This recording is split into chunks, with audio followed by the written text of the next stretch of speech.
Alrighty.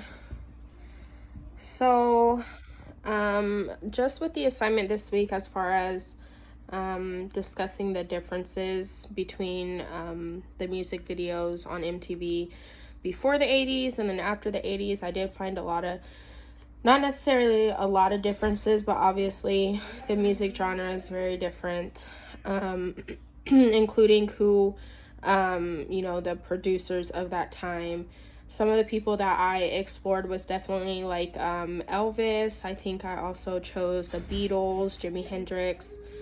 The other ones I chose after the 80s was people like Beyonce, Lady Gaga, Michael Jackson. And just by studying those differences, I was on YouTube and I basically just looked up, older videos on MTV before the 80s, and the music videos were like really longer than they are now. They were at least like, I believe, like maybe 4 to 5 minutes long and a lot slower.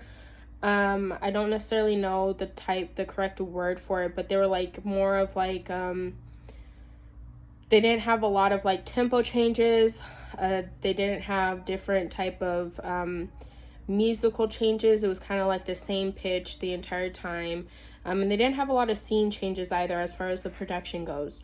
After the 80s, some videos like Beyonce, Michael Jackson, or Lady Gaga, specifically Beyonce and Lady Gaga, their videos had, they had props. It included like a green screen. A lot of the videos before the 80s, it wasn't really too, how do I say it, unrealistic. It was all like very realistic, them just standing on wherever with like a microphone.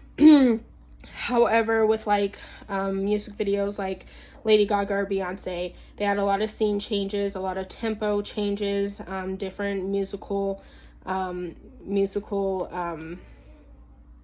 aspects to it, I suppose. I believe this is why, because basically it's matching the coming of age, I suppose, exactly what would keep our attention as the viewer. And I expect it to stay, kind of the same for the next 20 years, basically what is in at that time, what, we want to see